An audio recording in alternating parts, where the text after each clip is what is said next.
ಒಂದ್ ಕಡೆ ಉತ್ತರ ಪ್ರದೇಶದ ಖಡಕ್ ಮುಖ್ಯಮಂತ್ರಿ ಯೋಗಿ ಆದಿತ್ಯನಾಥ್, ಇನ್ನೊಂದ್ ಕಡೆ ಸೌತ್ ಇಂಡಿಯನ್ ಸಿನಿಮಾದ ಸೂಪರ್ ಸ್ಟಾರ್ ಮತ್ತೆ ಇವಾಗಿನ ತಮಿಳುನಾಡಿನ ಹೊಸ ಮುಖ್ಯಮಂತ್ರಿ ದಳಪತಿ ವಿಜಯ್. ಇವರ ಮಧ್ಯೆ ಬಾಲಿವುಡ್ನ ಖಿಲಾಡಿ ಅಕ್ಷಯ್ ಕುಮಾರ್ ಅವರ ಹೊಸ cinema welcome to the jungle. ಇವಾಗ ಇಂಟರ್ನೆಟ್ನಲ್ಲಿ ಎಲ್ಲೇ ನೋಡಿದ್ರೂ ಬರೀ ಇದೇ ವಿಷಯದ ಬಗ್ಗೆ ಚರ್ಚೆ ನಡೀತಿದೆ. ಅಸಲಿಗೆ ಇವರಿಬ್ಬರ ಮಧ್ಯೆ ಏನ್ ನಡೀತಿದೆ? ಏನಾದ್ರೂ ದೊಡ್ಡ ಮಟ್ಟದ ಜಗಳ ಆಗೋಗಿದ್ಯಾ? ಒಂದು ಕಾಮಿಡಿ ಸಿನಿಮಾಗೂ ಮತ್ತೆ ದೇಶದ ಇಬ್ರು ದೊಡ್ಡ ಮುಖ್ಯಮಂತ್ರಿಗಳಿಗೂ ಏನ್ ಗುರು ಕನೆಕ್ಷನ್ ಇರಕ್ಕಾಗುತ್ತೆ? ಸಿನಿಮಾದ ಯಾವುದಾದ್ರೂ ಸೀನ್ ನೋಡಿ ಈ ರೇಂಜ್ಗೆ ರಂಪಾಟ ಆಗ್ತಿದ್ಯಾ ಅಥವಾ ಇದರ ಹಿಂದೆ ಏನಾದ್ರೂ ದೊಡ್ಡ ರಾಜಕೀಯ ಗೇಮ್ ಪ್ಲಾನ್ ಅಡಗಿದ್ಯಾ? ಪ್ರತಿಯೊಬ್ಬರೂ ಇದೇ ಪ್ರಶ್ನೆ ಕೇಳ್ತಿದ್ದಾರೆ. ಈ ಸಿನಿಮಾ ರಿಲೀಸ್ ಆಗ್ತಿದ್ದ ಹಾಗೆ ದಿಢೀರಂತ ಯಾಕೆ ಈ ರೇಂಜ್ಗೆ ಬಿರುಗಾಳಿ ಎದ್ದಿದೆ ಅಂತ ಇವತ್ತು ನಾವು ಈ ರಹಸ್ಯದ ಪರ್ದೆಯನ್ನ ಸರಿಸಿ ಈ ಇಡೀ ನ್ಯೂಸ್ ಹಿಂದಿರೋ ಅಸಲಿ ಸತ್ಯ ಏನಂತ ನಿಮಗೆ ಹೇಳ್ತೀವಿ. ಈ ಇಡೀ ಮ್ಯಾಟರ್ನ ಸರಿಯಾಗಿ ಅರ್ಥ ಮಾಡ್ಕೋಬೇಕಾದ್ರೆ ನಾವು ಈ ಕಥೆಯ 2 ಭಾಗಗಳನ್ನ ಬೇರೆ ಬೇರೆಯಾಗಿ ನೋಡ್ಬೇಕಾಗುತ್ತೆ. ಫಸ್ಟ್ ನಾವು ಬಾಲಿವುಡ್ ಬಗ್ಗೆ ಮಾತಾಡೋಣ. ಅಕ್ಷಯ್ ಕುಮಾರ್ ಅವರ multistarrer comedy cinema welcome to the jungle, ಇದನ್ನ ನಾವು ವೆಲ್ಕಮ್ 3 ಅಂತಾನೂ ಕರಿತೀವಿ. ಇದು ಜೂನ್ 26, 2026ಕ್ಕೆ ಥಿಯೇಟರ್ಗಳಲ್ಲಿ ರಿಲೀಸ್ ಆಗಿದೆ. ಈ ಸಿನಿಮಾ ಬಗ್ಗೆ ಮೊದಲಿಂದನೂ ಸಖತ್ ಚರ್ಚೆಗಳು ನಡೀತಾನೆ ಇತ್ತು.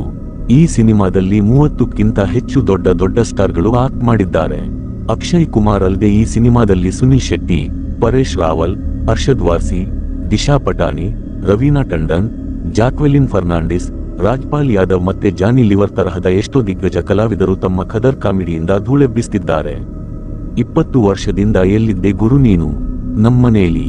ಒಂದ್ ಕಡೆ ಪರೇಶ್ ರಾವಲ್ ಮತ್ತು ಜಾನಿ ಲಿವರ್ ತಮ್ಮ ಕ್ಲಾಸಿಕ್ ಕಾಮಿಡಿ ಟೈಮಿಂಗ್ ನಿಂದ ಜನರನ್ನು ನಗಿಸಿ ಹೊಟ್ಟೆ ಹುಣ್ಣು ಮಾಡ್ತಿದ್ದಾರೆ.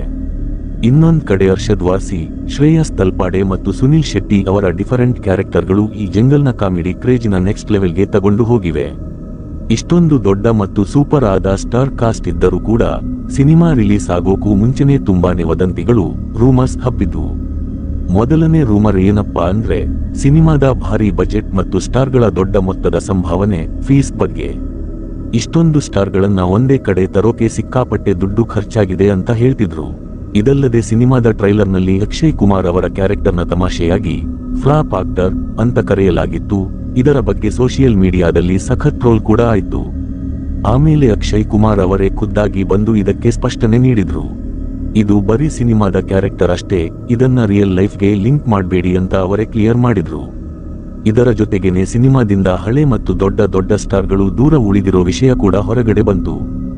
ಸಂಜಯ್ ದತ್ ಅವರು ಮೊದಲು ಈ ಸಿನಿಮಾದಲ್ಲಿ ನಟಿಸ್ತಾರೆ ಅಂತ ಇತ್ತು, ಆದ್ರೆ ಆಮೇಲೆ ಹೆಲ್ತ್ ಇಶ್ಯೂಸ್ ಇರೋದ್ರಿಂದ ಸಿನಿಮಾದಿಂದ ಹಿಂದೆ ಸರಿದ್ರು.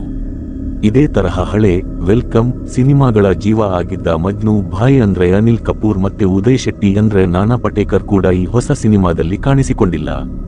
ಈ ಎಲ್ಲ ಬದಲಾವಣೆಗಳಿಂದಾಗಿ ಸಿನಿಮಾ ರಿಲೀಸ್ ಮುಂಚೆನೆ ಜನರ ಮಧ್ಯೆ ಸಖತ್ ಟಾಪಿಕ್ ಆಗಿತ್ತು. ಅಂದ್ರೆ ಬಾಲಿವುಡ್ ಒಳಗಡೆ ವೆಲ್ಕಮ್ ಟು ದ ಜಂಗಲ್ ಸಿನಿಮಾದ್ದೇ ಆದ ಒಂದು ರೇಂಜ್ ಹವಾ ನಡೀತಿತ್ತು. ಇದಕ್ಕೂ ರಾಜಕೀಯಕ್ಕೂ ಅಥವಾ ಯಾವುದೇ ಮುಖ್ಯಮಂತ್ರಿಗೂ ದೂರದವರೆಗೂ ಯಾವುದೇ ಸಂಬಂಧ ಇರಲಿಲ್ಲ. ಇವಾಗ ಕಥೆಯ 2ನೇ ಮತ್ತು ಮೋಸ್ಟ್ ಇಂಪಾರ್ಟೆಂಟ್ ಪಾರ್ಟ್ಗೆ ಬರೋಣ. ಎಲ್ಲಿಂದ ಈ ಇಡೀ ಜಗಳ ಲಿಂಕ್ ಆಗ್ತಿದೆ ಅಂತ.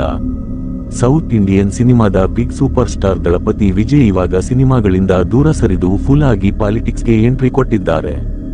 ಇತ್ತೀಚೆಗಷ್ಟೇ ಅವರು ತಮಿಳುನಾಡಿನ ಮುಖ್ಯಮಂತ್ರಿಯಾಗಿ ಅಧಿಕಾರ ವಹಿಸಿಕೊಂಡಿದ್ದಾರೆ. ಸಿಎಂ ಸೀಟಲ್ಲಿ ಕೂತ್ಕೊಳ್ಳುತ್ತಲೇ ಅವರು ಕೆಲಸ ಮಾಡ್ತಿರೋ ಸ್ಟೈಲ್ ನೋಡಿ ಇಡೀ ದೇಶವೇ ಅವರ ಕಡೆ ತಿರುಗಿ ನೋಡೋ ತರಹ ಮಾಡಿದ್ದಾರೆ. ಮುಖ್ಯಮಂತ್ರಿ ವಿಜಯ್ ಅವರು ತಮ್ಮ ರಾಜ್ಯದಲ್ಲಿ ಲಾ ಅಂಡ್ ಆರ್ಡರ್ ಸರಿ ಮಾಡೋಕೆ ಮತ್ತು ಹೆಣ್ಣು ಮಕ್ಕಳ ರಕ್ಷಣೆಯನ್ನ ಗಟ್ಟಿ ಮಾಡೋಕೆ ತುಂಬಾ ಖಡಕ್ ಸ್ಟೆಪ್ಸ್ ತಗೊಂಡಿದ್ದಾರೆ. ಅವರು ಸಿಂಗಪೆನ್ನೆ ಫೋರ್ಸ್ ಅನ್ನೋ ಹೆಸರಲ್ಲಿ ಒಂದು ಸ್ಟ್ರಾಂಗ್ ಟೀಮ್ ರೆಡಿ ಮಾಡಿದ್ದಾರೆ. ಈ ಟೀಮ್ ರಾಜ್ಯದಲ್ಲಿ ಭರ್ಜರಿ ಡಿಸಿಷನ್ಗಳನ್ನ ತಗೊಳ್ತಿದೆ. ಅವರ ಈ ಖಡಕ್ ಮತ್ತು ಯಾವುದೇ ಕಾಂಪ್ರಮೈಸ್ ಇಲ್ಲದೆ ಇರೋ ಸ್ಟೈಲ್ ನೋಡಿ ಮೀಡಿಯಾದವರು ಮತ್ತೆ ರಾಜಕೀಯ ಪಂಡಿತರು ಅವರನ್ನ ಉತ್ತರ ಪ್ರದೇಶದ ಮುಖ್ಯಮಂತ್ರಿ ಯೋಗಿ ಆದಿತ್ಯನಾಥ್ ಅವರಿಗೆ ಕಂಪೇರ್ ಮಾಡೋಕೆ ಸ್ಟಾರ್ಟ್ ಮಾಡಿದ್ದಾರೆ.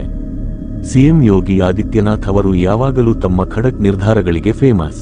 ಯಾವಾಗ ತಮಿಳುನಾಡಿನಲ್ಲಿ ಸಿಎಂ ವಿಜಯ್ ಕೂಡ ಅವರ ತರಹನೇ ಕಠಿಣ ನಿರ್ಧಾರಗಳನ್ನ ತಗೊಳ್ಳೋಕೆ ಸ್ಟಾರ್ಟ್ ಮಾಡಿದ್ರೋ, ಜನ ಇಬ್ರದ್ದು ಸೇಮ್ ಟು ಸೇಮ್ ಮಾಡೆಲ್ ಅಂತ ಕಂಪೇರ್ ಮಾಡೋಕೆ ಶುರು ಮಾಡಿದ್ರು. ಅಸಲಿಗೆ ಜೂನ್ ತಿಂಗಳಲ್ಲಿ ಅಕ್ಷಯ್ ಕುಮಾರ್ ಸಿನಿಮಾ ರಿಲೀಸ್ ಆಗಿದ್ದು ಮತ್ತೆ CM Vijay versus CM Yogi ಚರ್ಚೆ ನಡೀತಿರೋದು, ಇವೆರಡು ಕಂಪ್ಲೀಟ್ ಬೇರೆ ಬೇರೆ ವಿಷಯಗಳಾಗಿದ್ದು ಸೋಷಿಯಲ್ ಮೀಡಿಯಾದಲ್ಲಿ ಟ್ರೆಂಡ್ ಆಗ್ತಿದ್ವು. ಆದ್ರೆ ಕೆಲವು ಜನ ಬರೀ ರೂಮರ್ಸ್ ಹಬ್ಬಿಸೋಕೋಸ್ಕರ ಬಾಲಿವುಡ್ ಮತ್ತು ರಾಜಕೀಯನ ಒಟ್ಟಿಗೆ ಸೇರಿಸಿ ಒಂದು ಕಟ್ಟುಕಥೆ ಕಟ್ಟಿ ವಿವಾದ ಸೃಷ್ಟಿ ಮಾಡಿಬಿಟ್ಟರು. ಕಾಮನ್ ಜನರಿಗೆ ಏನನ್ನಿಸಿತು ಅಂದ್ರೆ ಬಹುಶಃ ಸಿನಿಮಾದ ಯಾವುದೋ ಸೀನ್ ನೋಡಿ ಇಬ್ರು ಮುಖ್ಯಮಂತ್ರಿಗಳು ಅಸಮಾಧಾನ ಹೊರಹಾಕಿದ್ದಾರೆ ಅಂತ. ಆದ್ರೆ ಅಸಲಿ ವಿಷಯ ಏನಪ್ಪಾ ಅಂದ್ರೆ ಇದು ಬರೀ ಎರಡು ಬೇರೆ ಬೇರೆ ನ್ಯೂಸ್ಗಳನ್ನ ಮಿಕ್ಸ್ ಮಾಡಿ ಕ್ರಿಯೇಟ್ ಮಾಡಿರೋ ಒಂದು ಸುಳ್ಳು ವದಂತಿಯಷ್ಟೇ. ಸ್ನೇಹಿತರೆ, ನಿಮಗೆ ನಮ್ಮ ಈ ನಿಜವಾದ ಮತ್ತು ಕರೆಕ್ಟ್ ಆದ ಮಾಹಿತಿ ಇಷ್ಟ ಆಗಿದ್ರೆ ವಿಡಿಯೋನ ಲೈಕ್ ಮಾಡಿ ಮತ್ತು ನಿಮ್ಮ ಫ್ರೆಂಡ್ಸ್ ಜೊತೆ ಖಂಡಿತ ಶೇರ್ ಮಾಡಿ. ಇದೇ ತರಹದ ನಿಜವಾದ ಸುದ್ದಿಗಳು ಮತ್ತು ಫ್ಯಾಕ್ಟ್ ಬೇಸ್ಡ್ ವಿಡಿಯೋಗಳಿಗಾಗಿ ನಮ್ಮ ಚಾನೆಲ್ ಸಬ್ಸ್ಕ್ರೈಬ್ ಮಾಡಿ ಬೆಲ್ ಐಕಾನ್ ಒತ್ತೋದನ್ನ ಮರಿಬೇಡಿ.